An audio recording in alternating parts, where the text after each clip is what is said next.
আপনাদের সকলকে স্বাগত। আশা করছি আপনারা সকলেই ভালো আছেন, সুস্থ আছেন। একটা রেসিপি নিয়ে আপনাদের কাছে চলে এলাম। আমার আজকের রেসিপি দই ফুলকপি। আসুন কিভাবে বানাই দেখে নেওয়া যাক রেসিপিটি।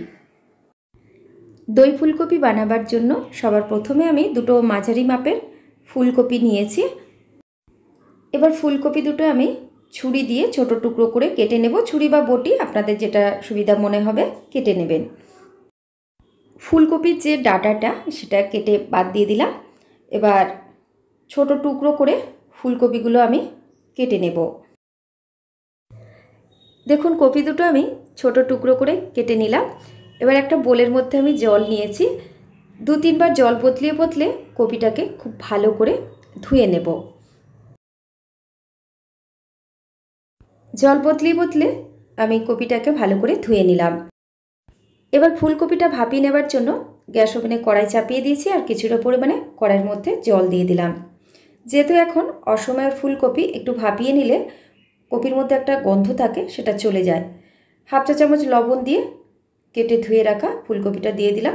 খুন্তি দিয়ে নাড়াচাড়া দিয়ে ঢেকে আমি মিনিট 3-4 ফুটতে দেব।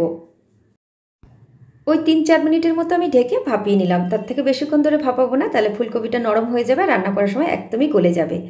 যে একটা গন্ধ থাকে ফুলকপির মধ্যে, সেটা চলে যাওয়ার জন্য আমি ভাপিয়ে নিলাম। এবার ছাঁচা দিয়ে জল ছড়িয়ে একটা প্লেটে আমি তুলে নিচ্ছি। এদিকে আমি ফুলকপির জলটা ঝরিয়ে প্লেটে তুলে নিলাম। এবার একটা পেস্ট বানিয়ে নেব। এখানে আমি একটা বাটির মধ্যে 1 মুঠো কাঁচা চীনা বাদাম আর 5-6টা আমন্ড বাদাম ঘন্টা 2 মতো ভিজিয়ে রেখেছিলাম। আর নরমও হয়ে গেছে, খোসা ছাড়িয়ে নিচ্ছি আমন্ড বাদামের। চীনা বাদামের খোসাটা এমনিতেই নরম, একটু হাত দিয়ে ডলা দিলেই ছেড়ে যায়। আমার ঘরে যেগুলো অ্যাভেলেবেল ছিল আমি সেগুলো দিয়েই কিন্তু আজকের এই দই ফুলকপিটা বানাবো। তবে এই আমন্ড বাদাম, চীনা বাদামের পরিবর্তে আপনারা এখানে কাজু বাদাম, চারমগজ, পোস্ত এগুলো আপনারা ব্যবহার করতে পারেন। তবে এভাবে একবার আপনারা অবশ্যই ট্রাই করে দেখতে পারেন, ভীষণ ভালো লাগে খেতে। বাদামটা জলে পরিষ্কার করে ধুয়ে নিয়েছি। এবার মিক্সিং জারের মধ্যে দিয়ে দিচ্ছি আর মিক্সিং জারেই আমি এটা বেটে নেব। এবার একটু জল দিয়ে দেবো, অল্প করে জল দিয়ে ঢাকনা বন্ধ করে আমি মিক্সিটা ঘুরিয়ে নেব। মিক্সিতে আমি বাদামটা পেস্ট করে নিয়েছি আর দেখুন আমি চামচ দিয়ে দেখাচ্ছি, এইরকম একটা স্মুথ পেস্ট তৈরি করে নিতে হবে। এদিকে আমি ওভেনে কড়াই চাপিয়ে দিয়েছি। কড়াইটা গরম হয়ে গেছে। আমি প্রায় 3-4 টেবিল চামচ মতো সাদা তেল আমি এখানে দিলাম। এই রান্নাটা সাদা তেলেই বেশি ভালো লাগে।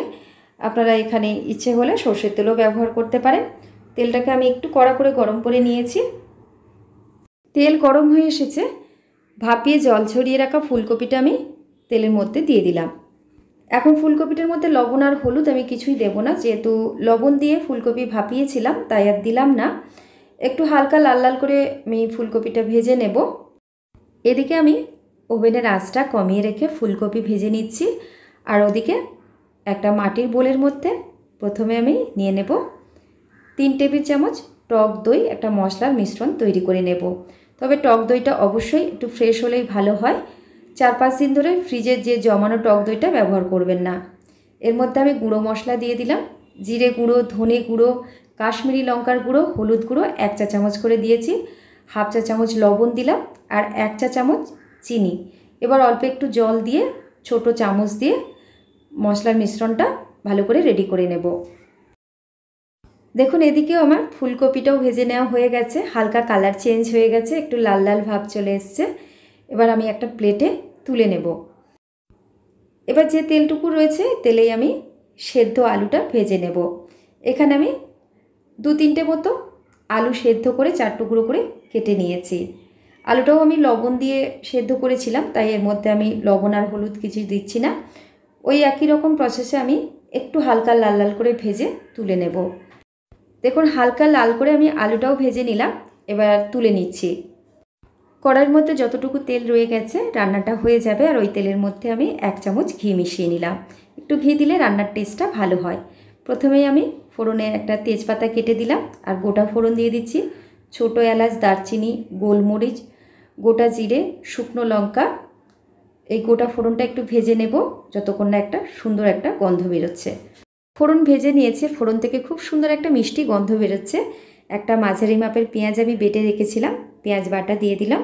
আপনারা এখানে বাটা পেঁয়াজের পরিবর্তে ফাইন চপ করে পেঁয়াজ কেটেও দিতে পারেন।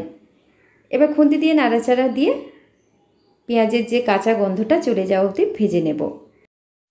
পেঁয়াজের কাঁচা গন্ধটা চলে যাওয়া অবধি ভেজে নিয়েছিলাম। আর এর মধ্যে এখন আমি দিয়ে দিচ্ছি আদা রসুন কাঁচা লঙ্কা বাটা 2 চামচ। আদা রসুনের কাঁচা গন্ধটা চলে যাওয়া অবধি একটু ভেজে নিলাম। একটা মাঝারি মাপের টমেটো আমি একদম ছোটো ছোটো করে কেটে রেখেছিলাম, দিয়ে দিলাম। এখানে আমি টমেটো কেটে দিয়েছি, আপনারা চাইলে এখানে বাটা টমেটোও দিতে পারেন। অল্প একটু লবণ দিয়ে দিলাম যাতে টমেটোটা তাড়াতাড়ি একদম গলে যায়। এবার খুন্তি দিয়ে নাড়াচাড়া দিয়ে আমি ভেজে নেব। দেখুন টমেটোটা কিন্তু একদম গলে পেঁয়াজের সাথে মিশে গেছে আর বেশ সুন্দর একটা ভাজা ভাজাও গন্ধও বেরোচ্ছে। এর মধ্যে আমি যে দইয়ের সাথে যে গুঁড়ো মশলার মিশ্রণটা তৈরি করে রেখেছিলাম ওই মিশ্রণটি দিয়ে দিলাম। মশলার বাটি ধোয়া জলটাও দিয়ে দিলাম। এবার আঁচটাকে মাঝামাঝি রেখে মশলাটা কষে নিতে হবে। এবার এর মধ্যে আমি দিয়ে দিচ্ছি যে চীনাবাদাম আর আমন্ড বাদাম পেস্ট করে রেখেছিলাম, পেস্টটা দিয়ে দিলাম। আর বাটিতে অল্প একটু লেগে আছে, অল্প একটু জল দিয়ে ধুয়ে দিয়ে দিলাম। এবার ওভেনের আঁচটাকে মাঝামাঝি রেখেছি আর খুন্তি দিয়ে নাড়াচাড়া দিয়ে যতক্ষণ না মশলা থেকে তেলটা আলাদা হচ্ছে ততক্ষণ কিন্তু মশলাটা আমি কষে নেব। প্রায় 3-4 মিনিট ধরে মশলা কষে নিয়েছি। এর মধ্যে আমি দিয়ে দিচ্ছি একটা ছোটো সাইজের ক্যাপসিকাম ছোটো টুকরো করে কেটে রেখেছিলাম, দিয়ে দিলাম, এতে ফ্লেভারটা ভালো হয়। এবার ভেজে রাখা আলু আর ফুলকপিটা এর মধ্যে দিয়ে দিলাম। এইবার স্বাদ মতো লবণ আর চিনি দিয়ে দেব। এই রান্নাটা একটু মিষ্টি মিষ্টি ঝালঝালি ভালো লাগে। মশলার সাথে ফুলকপিটা ওই 2-3 মিনিটের মতো কষে নিয়েছি। এবার আগে থেকে আমি যে জল গরম করে রেখেছিলাম জলটা আমি এর মধ্যে দিয়ে দিচ্ছি। এই রান্নাটা মাখা মাখাই ভালো লাগে, তাই খুব বেশি জল দেব না, যতটা প্রয়োজন আমি 1.5 গ্লাসের মতো দিয়ে দিলাম। আর এর মধ্যে আমি গরম জল অ্যাড করেছি। গরম জল কিন্তু এই রান্নাটার মধ্যে মাস্ট অবশ্যই দেবেন, তাহলে কিন্তু এর টেস্টটা দ্বিগুণ বেড়ে যাবে। খুন্তি দিয়ে একটু নাড়াচাড়া দিয়ে নিচ্ছি আর দিয়ে দিলাম গুঁড়ো গরম মশলা ওপর থেকে 1/2 চা চামচ ছড়িয়ে। এবার খুন্তি দিয়ে নাড়াচাড়া দিয়ে ঢেকে কিছুক্ষণ রান্না করে নেব। আমাদের দই ফুলকপি সার্ভ করার জন্য একদম রেডি। রেসিপিটি আপনারা ভাত, পোলাও, ফ্রাইড রাইস, লুচি, পরোটা সব কিছুর সাথে সার্ভ করতে পারেন। খেতে অত্যন্ত সুস্বাদু লাগে।